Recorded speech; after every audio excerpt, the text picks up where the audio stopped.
Picture this: a man with supernatural strength kills a lion with his bare hands, destroys entire armies single-handedly. Sounds like a superhero origin story, right? The story of Samson isn't what you learned in Sunday school. It is not about a hero who got a bad haircut. It is about a man given everything who threw it all away.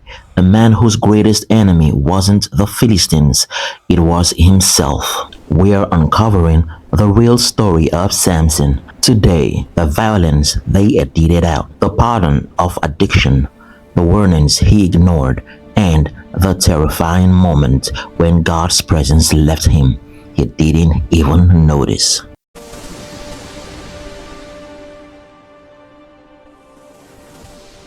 This is the untold story of Samson. Let's go back to the beginning. The year is approximately 1100 BC. Israel is under Philistine oppression, 40 years of it. The people have stopped crying out to God. They've accepted their slavery. But one woman hasn't given up hope: Manoah's wife. The Bible doesn't even give us her name, but she's barren. In that culture, this made her worthless in society's eyes.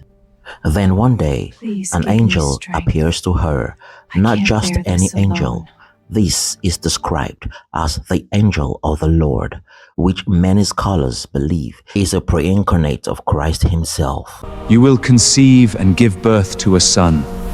No razor may be used on his head, because the boy is to be a Nazarite, dedicated to God from the womb. He will take the lead in delivering Israel from the hands of the Philistines. The angel's message is specific and strange. Here's what is important. When a Nazarite takes a voluntary vow to be set apart for God, it involves three main restrictions: no wine or fermented drink, 2. No cutting of the hair, 3. No contact with dead bodies.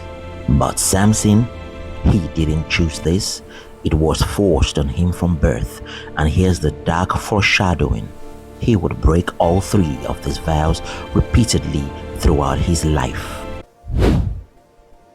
The Bible is almost completely silent about Samson's childhood, but we get one verse. The boy grew, and the Lord blessed him, and the Spirit of the Lord began to stir him.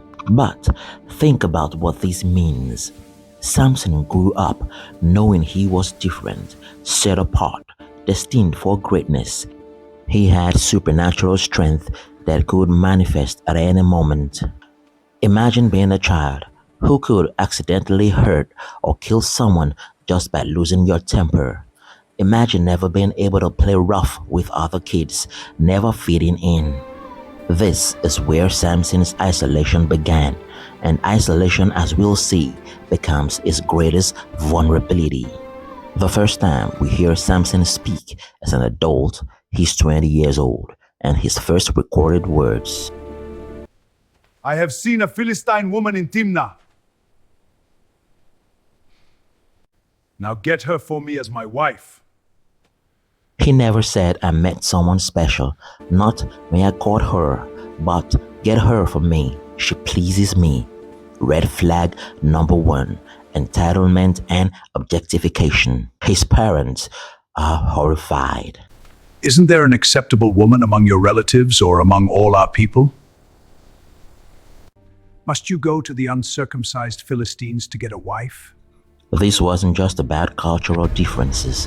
The Philistines were Israel's oppressors. This was like a French resistance fighter in World War II demanding to marry a Nazi officer. But Samson doesn't care about his calling. He doesn't care about his parents' wishes. He only cares about what he wants. Get her for me. She's the right one for me. This is not wise, my son. I will have her. Now the Bible adds this cryptic note. His parents did not know this was from the Lord, who was seeking an occasion to confront the Philistines. God was using Samson's lust to accomplish his purpose. But here's the question that should haunt us. Was this God's perfect plan, or was God working within Samson's rebellion? Sometimes God doesn't prevent our bad decisions, He just uses them anyway. That's not permission, that's mercy.